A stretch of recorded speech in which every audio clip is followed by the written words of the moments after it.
Chairman नहीं लड़ा election, वो आज़ाद लड़ा है, पार्टी नहीं लड़ी इलेक्शन, सुन्नी इत्तेहाद काउंसिल पीटीआई नहीं लड़ी, या लड़ी है तो उसको उन्होंने एक निशान नहीं दिया।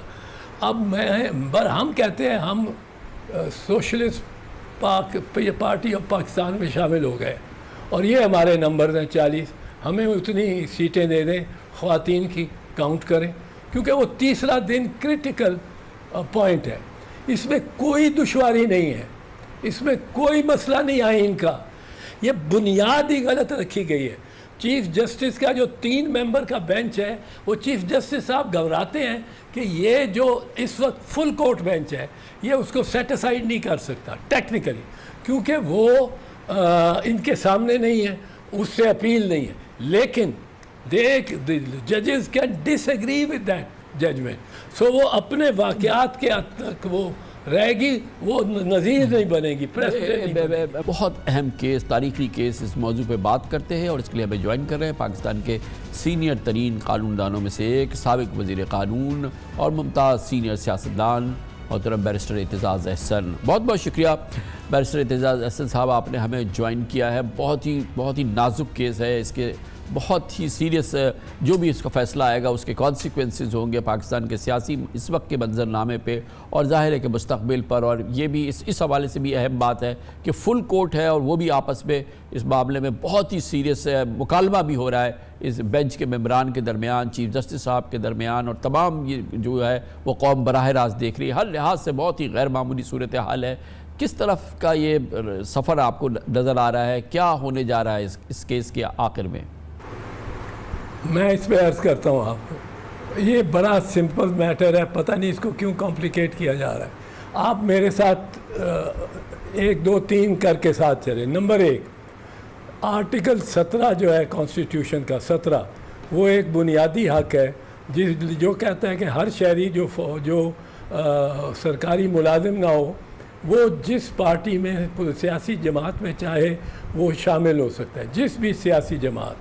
अब जिस भी सियासी जमात में इस वक्त 175 शेल्फ पे रखी हुई हैं, जिनमें से किसी में भी ज़ाहिर है उसमें टीटीपी तो नहीं है, पर जो रजिस्टर्ड पार्टीज़ हैं वो 175 हैं, उनमें से कोई भी शामिल हो सकता है किसी भी। तीसरी बात, अब फ़र्ज़ करो वो शहरी जो है वो इलेक्ट हो जाता है इंडिपेंडेंटली, इंडिपेंडेंट आज़ाद उम्मीदवार, वो असम्बली में आ जाता है MNA बन के, कि अब उसको कहते हैं आप सिर्फ 11 पार्टीज़ में चूज़ कर सकते हैं क्योंकि 11 ने कॉन्टेस्ट किया है और उनमें से 9 में आए हैं, पार्लियामेंट में आए हैं, कई हैं जिनमें पार्लियामेंट में भी कोई नहीं और कंटेस्ट भी किया है, नहीं किया, उसमें आप नहीं जा सकते। भाई क्यों नहीं जा सकता? मैं वहाँ 175 से मेरी 11 की ऑप्शन किस तरह आपने कम कर दी? फंडामेंटल राइट है 175 का। और मैं फ़र्ज़ करो कहता हूँ कि मैं सोशलिस्ट पार्टी ऑफ पाकिस्तान शामिल होना चाहता हूँ, जिसने ना इलेक्शन लड़ा है ना उसका कोई मेंबर है इस हाउस में, और मैं उसमें वो पार्लियामेंट्री पार्टी खुद बन जाएगी अगर मैं शामिल हो गया। और अगर हम 40 इंडिपेंडेंट हुए, अगर ये पहले 3 दिन में ये अगर 40 अपनी ऑप्शन दे देंगे for socialist party of Pakistan, तो उस तीसरे दिन ये काउंट होगा कि कितने पार्लियामेंटेरियंस इस वक्त है। जिसके उस वक्त पार्लियामेंटेरियंस ये 40, कोई हमारा वो चेयरमैन नहीं लड़ा इलेक्शन, वो आज़ाद लड़ा है, पार्टी नहीं लड़ी इलेक्शन, सुन्नी इत्तेहाद काउंसिल पीटीआई नहीं लड़ी, या लड़ी है तो उसको उन्होंने एक निशान नहीं दिया। अब हम कहते हैं हम सोशलिस्ट पार्टी ऑफ पाकिस्तान में शामिल हो गए और ये हमारे नंबर हैं 40, हमें उतनी सीटें दे दें, ख़वातीन की काउंट करें, क्योंकि वो तीसरा दिन क्रिटिकल पॉइंट है। इसमें कोई दुश्वारी नहीं है, इसमें कोई मसला नहीं आइन का, ये बुनियाद ही गलत रखी गई है। चीफ जस्टिस का जो 3 मेंबर का बेंच है, वो चीफ जस्टिस साहब घबराते हैं कि ये जो इस वक्त फुल कोर्ट बेंच है ये उसको सेट असाइड नहीं कर सकता टेक्निकली, क्योंकि वो इनके सामने नहीं है, उससे अपील नहीं है। लेकिन जजेस can disagree with that judgment, so वो अपने वाक़यात के हद तक वो रहेगी, वो नज़ीर नहीं बनेगी, प्रेसिडेंट नहीं बनेगी। मुल्ला साहब, एक चीज़ जो इसमें इम्पॉर्टेंट बात है, वो जो बार बार बेंच की जानिब से कही गई, चीफ साहब ने भी कही, चीफ जस्टिस साहब ने भी, कि आप आज़ाद थे तो आप अपनी जमात में क्यों नहीं शामिल हो गए। जस्टिस बंदूखेल ने ये बात की कि आप पीटीआई में शामिल हो जाते ना, आपको इस बात में क्या कबात थी कि आप पीटीआई में शामिल नहीं हुए। दूसरी बात ये भी एक बड़ी इंपॉर्टेंट बात की गई है कि भाई के माइनॉरिटी सीट्स जो हैं वो सुन्नी इत्तेहाद काउंसिल को नहीं मिलनी चाहिए, क्योंकि उनके अपनी किताब में लिखा हुआ है कि हमारे यहाँ कोई माइनॉरिटी का मेंबर नहीं हो सकता। दो ये पॉइंट्स दिए गए हैं जिसकी बुनियाद पर रिजर्व सीट्स की डिस्ट्रीब्यूशन हुई है, उसको तस्लीम करना चाहिए। इन दो पॉइंट्स की बुनियाद पे, इन दो आर्ग्यूमेंट्स की बुनियाद पे वहाँ की गई। एक तो कि पीटीआई जो आज़ाद अरकान थे वो पीटीआई में क्यों नहीं शामिल हुए, और माइनॉरिटी SIC को कैसे सीट्स मिल सकती हैं। नहीं, ये आज़ाद वाले उम्मीदवार हैं, जब तक वो जिस पार्टी में चाहे शामिल हो सकते हैं। वो नून में भी हो सकते थे, वो पीपल्स पार्टी में भी हो सकते थे, वो पीटीआई में भी हो सकते थे। पीटीआई का एक उनको धोखा रहा है, ये जो अभी मैं बता रहा था कि मुनीब साहब ने बड़ी शाइस्ता तौर अंदाज में बात की है कि चीफ जस्टिस साहब ने जो 3 मेंबर फैसला दिया निशान पे, उससे कास्केड ऑफ एरर्स हुआ है, कास्केड ऑफ एरर। वो बुनियाद ही गलत थी, उस फैसले की बुनियाद गलत थी, और उस फैसले को आप बुनियाद बनाना आइंदा के लिए गलत है। ये कोई नहीं कह सकता कि आप पीटीआई में क्यों नहीं शामिल हुए। I can't be punished for making a choice, this is my fundamental right.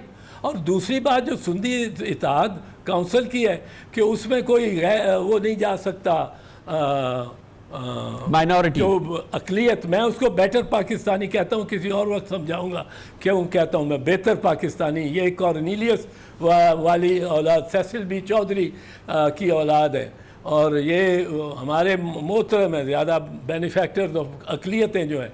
पर बहरहाल अब वो, मैं अकलियती कहता रहता हूँ, अकलियती बेटर पाकिस्तानी जो हैं, ये अब ये इनकी चॉइस है और उनकी ये प्राइवेट चॉइस है। ये जिमखाना क्लब का अगर कॉन्स्टिट्यूशन में लिखा हुआ हो कि हम किसी गवर्नमेंट सर्वेंट को मेंबर नहीं बनने देंगे, और वो बाद में फैसला करे उनकी बॉडी कि गवर्नमेंट सर्वेंट को बनने देना है, तो दीज आर प्राइवेट। ये इस पे सिविल सूट होना चाहिए, इस पे आप रिट में नहीं जा सकते, इस पे आप सुप्रीम कोर्ट 184(3) में नहीं जा सकते, इसमें कोई फंडामेंटल राइट इन्वॉल्व नहीं है। ये parties are civil voluntary organisations, इनमें कोई इनवॉलंटरीनेस नहीं है, इनमें कोई एम्प्लॉयर एम्प्लॉई रिलेशनशिप नहीं है। पॉलिटिकल पार्टी को डिफाइन कहाँ किया आपने, कोई अच्छा एक और बात किस तरह किया, कुछ भी नहीं किया। वो एक पार्टी और बात, एक जगह पार्लियामेंट्री पार्टी लिखा हुआ है एकदम। एक और एक चीज़ जो बात हुई है सामने, वो ये कि चीफ जस्टिस साहब के सामने ये बात बार बार इस बात को उजागर किया कि बेशक इस पूरे मामले में आइन की जो रूह है या जो आइन की शरह है उसको नहीं, उसकी तामील नहीं हुई है। और जब ये बात कही गई कि अगर कोताही हुई पीटीआई से या उसके वकीलों की जानिब से या SIC के जो सुन्नी इत्तेहाद काउंसिल है, तो चीफ जस्टिस साहब ने फरमाया कि ये कभी आप इस बात को नहीं इग्नोर किया जा सकता कि आपको नहीं इल्म था या आपको जल्दी थी या कोताही थी, आपने सिग्नल तोड़ दिया, सिग्नल तोड़ने की सज़ा मिलेगी। फिर ये भी कहा गया कि अगर क्या ऐसी सूरत हाल में किसी जमात को जिसको सिर्फ एक सीट मिली हो और बाकी पूरी पार्लियामेंट जो है वो आज़ाद उम्मीदवारों पर मुश्तमिल हो, तो क्या उस सूरत हाल में वो एक सीट वाले को उसके हक़ से ज़्यादा मतलब तमाम मखसूस नशिस्तें उसको मिल सकती हैं। तो उन्होंने कहा कि अगर ऐसा होगा तो मिल सकती है। गोया कि पीटीआई की या जो SIC की जो सुन्नी इत्तेहाद काउंसिल की हिकमत अमली थी, जो आर्गूमेंट्स थे, जो उसकी जिस तरीके से उसने पोस्ट ये जो इलेक्शन सिंबल मामलात में अपना केस इलेक्शन कमीशन के सामने रखा, और फिर ये कहा गया कि जब इलेक्शन कमीशन ने आपको मखसूस नशिस्तें नहीं दी तो आप सुप्रीम कोर्ट क्यों नहीं आए। और आपने सुप्रीम कोर्ट में जब आपसे कहा गया था कि अगर आपको मखसूस नशिस्तों के मामले में कोताही हो, कामरान भाई, ये इलेक्शन कमीशन ने जो गलत किया वो भी आप सियासतदानों पे डाल दो। जो अदालत ने गलत किया वो भी सियासतदानों पे डाल दो। अदालत का कोई हक ही नहीं था कि वो सिर्फ 5-6 ओहदेदार जो थे पार्टी के, उनकी गलती की वजह से 3-4 करोड़ लोगों वोटरों के वो ले लेते, डिसएनफ्रेंचाइज कर देते। एक वोटर का नाम आपने वोटर लिस्ट से हटाना हो तो कम से कम 1.5 साल लगेगा आपको अब इलेक्शन लॉज के तहत। पहले इलेक्टोरल रोल्स एक्ट होता था 1976 का, अब इलेक्शन एक्ट 2017 है। तो आप करोड़ ये राजा से सुल्तान सिकंदर एक यक जुम्बिश कलम उनको डिसएनफ्रेंचाइज कर रहा है, उनसे निशान लेके। वो बीबी को पता ही नहीं बेचारी को कि वो 40 नामों में से कौन से नाम पे लिखे लगाए मोहर। अब वो बुनियादी गलती हुई है चीफ जस्टिस ऑफ पाकिस्तान से। अब उसको डिफेंड करने के लिए कहा जा रहा है कि जी आप सिंधी इत्तेहाद काउंसिल में क्यों चले गए, आप उनका तो अक़लियतों का कोई नहीं, आप पीटीआई में क्यों नहीं रह गए, आप वहाँ रह जाते। वो रह जाते, वो तो उनको तो हाउंड कर रहा था वो राजा सुल्तान सिकंदर हर बात पे, और चीफ जस्टिस साहब भी सुनते नहीं थे। चीफ जस्टिस साहब को उस वक्त लेना चाहिए था, ये टेकअप करना चाहिए था कि भाई ये किस तरह निशान आप ले रहे हो, ये निशान पार्टी का है, पार्टी ने क्या करना है निशान से। निशान तो असल में एक एक्ट, ये इस पर 2 सुप्रीम कोर्ट की जजमेंट्स हैं, दोनों बीबी शहीद से मुतल्लिक है, 1988 की हैं। दोनों में मैं पेश हुआ हूँ वकील के तौर पे। एक में कहा था कि vote is a fundamental right, दूसरे में उन्होंने जब हमें तीर ना दिया तो हम फिर गए सुप्रीम कोर्ट में। मैं कराची से फ्लाई करके पहुंचा, मैंने कहा कि ये फंडामेंटल राइट हो गया वोट। अब जो इंस्ट्रूमेंट इस वोट को एक्चुएट करने के लिए मेरे लिए ज़रूरी है वो भी फंडामेंटल राइट है। और they agreed with me, they said even the symbol is a fundamental right.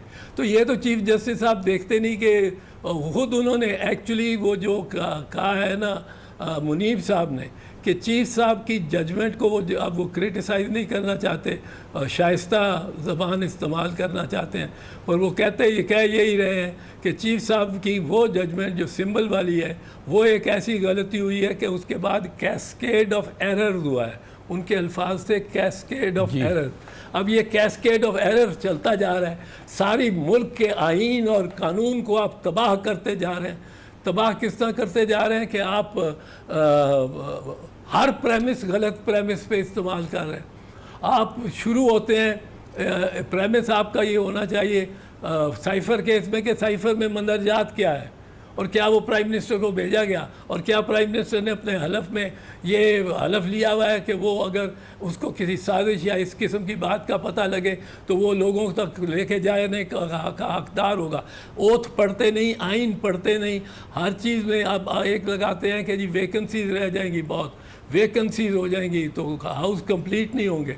अरे भाई आर्टिकल 66 कहता है साफ कि जितनी भी वैकेंसीज हों हाउस की प्रोसीडिंग्स पे कोई असर नहीं पड़ेगा, कोई इनवैलिडेट नहीं होंगी।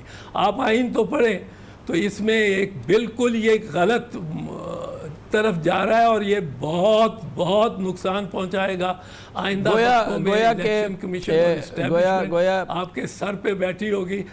गोया मोहतरम एतजाज़ हसन साहब, आप ये फरमा रहे हैं कि सुन्नी इत्तेहाद काउंसिल की मखसूस नशिस्तों का जो मामला है, जो अभी आपने फरमाया, जो आपके सारे आर्गूमेंट हैं, ये एक ओपन एंड शट केस है। ये मखसूस नशिस्तें बहरहाल सुन्नी इत्तेहाद काउंसिल को, जो कि ज़ाहिर है कि इस वक्त सामने है, पीटीआई उसकी पुश्त पर है, तो ये ओपन एंड शट केस है। ये मखसूस नशिस्तें दरअसल पीटीआई को मिलनी चाहिए थी, और जो जिस तरीके से ये तकसीम हुई हैं ये गलत हुआ है।